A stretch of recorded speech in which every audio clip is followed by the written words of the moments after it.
Assalamualaikum warahmatullahi wabarakatuh. Kali ini kita mau bahas kalor dan kenaikan suhu. Jadi kalau misalkan ada di sini air dipanaskan sampai 100 derajat Celcius atau misalnya sampai mendidih, di situ kan pasti ada kalor yang diperlukan selama pemanasan air tersebut. Nah, kalornya berapa sih? Cara ngitungnya gimana? Cara ngitungnya adalah dengan rumus Q atau Q sama dengan MC delta T. Atau biasanya lebih gampang diingat dengan kata macet.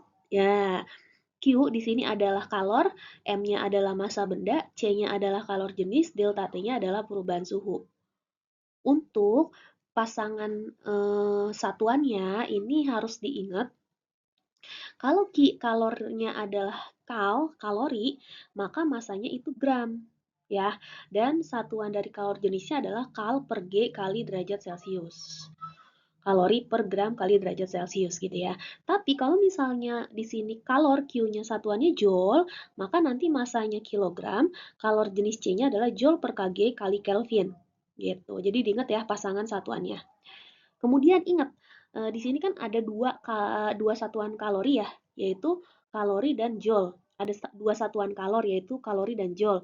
Maka di sini yang perlu kalian ingat, satu kalori itu setara dengan 4,2 joule dan satu joule itu setara dengan 2,4 kalori. Ya, kalau butuh konversi, konversinya ini. Dan juga biasanya nanti di soal akan muncul benda-bendanya tuh nggak jauh-jauh dari es, air gitu. Kalau misalnya nanti es atau air, nah kamu bisa ingat kalau jenis es itu 2100 Joule per kg kali Kelvin atau setara dengan 0,5 kalori per gram kali derajat Celcius.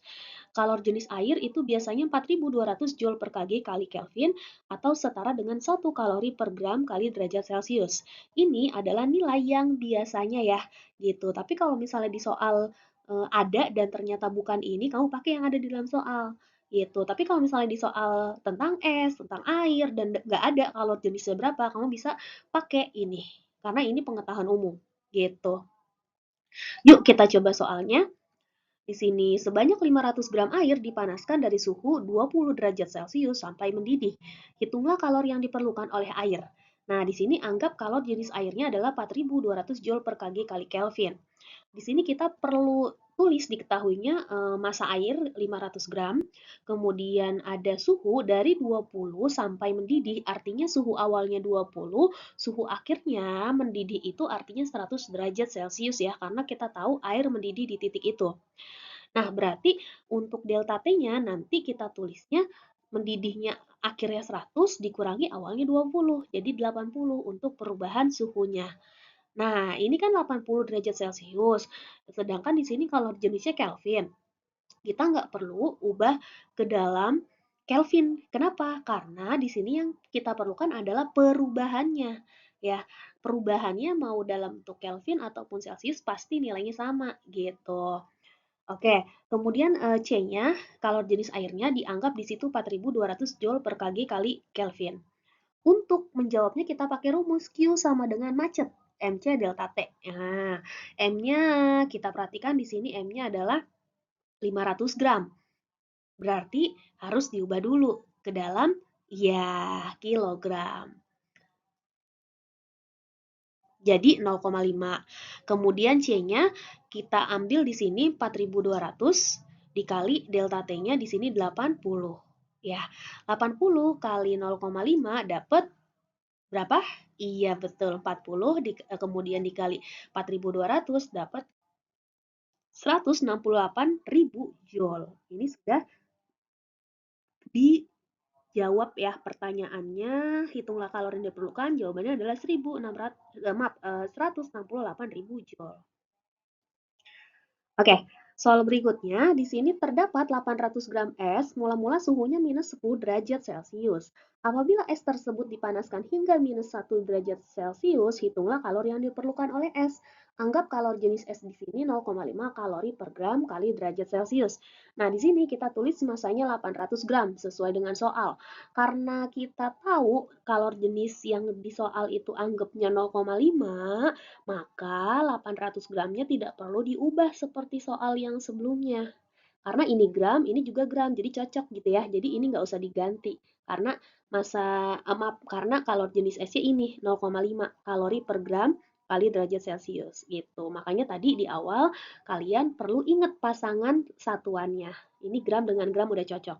Lanjut, untuk delta T-nya awalnya adalah minus 10, akhirnya adalah minus 1. Berarti akhirnya minus 1 dikurangi awalnya minus 10. Min ketemu min jadi plus sama aja min 1 tambah 10 jadi 9. Ya, perubahan suhunya. Kemudian C-nya tulis 0,5, kita jawab dengan Q sama dengan macet. MC delta T, masanya tulis 800 dikali 0,5 dikali delta T-nya 9. Nah, udah deh jadi hasilnya 3.600 kalori atau disingkat kal. Soal terakhir, perhatikan baik-baik, zat cair masanya 10 kilo dipanaskan dari suhu 25 sampai 75 derajat Celcius. Artinya di sini kita tulis masanya 10 kilo diketahui dan delta T-nya 75 dikurangi 25 jadi 50 derajat Celcius. Di soal ada kalimat memerlukan panas. Nah, panas itu adalah kalor, berarti Q sama dengan 4 kali 10 pangkat 5 Joule. Yang ditanya di soal kalor jenis zat cair tersebut adalah, kita tahu kalor jenis zat itu lambangnya C kecil, jadi C kecilnya yang dicari. Berangkat dari Q sama dengan MC delta T ya. Kita masukin Q-nya, ada nih di soal, M-nya juga ada, delta T-nya juga ada, C-nya yang mau dicari. Oke, jadinya 4 kali 10 pangkat 5 sama dengan 10 kali C kali 50. 50 kali 10 dapat 500. Nah, berhubung di pilihan jawabannya ini bukan pangkat-pangkat, jadi 4 kali 10 pangkat 5-nya kita ganti menjadi 400.000. Ya, 4 kali 10 pangkat 5, nolnya ada 5 gitu ya, jadi 400.000. Nah, sampai sini 400 dibagi 500 itu adalah nilai C. Ya, kita tahu ini nolnya boleh dicoret 2 di atas, terus 2 di bawah, jadi 4000 dibagi 5. Jawabannya ya 800 Joule per kilogram kali Kelvin. Terima kasih. Wassalamualaikum warahmatullahi wabarakatuh.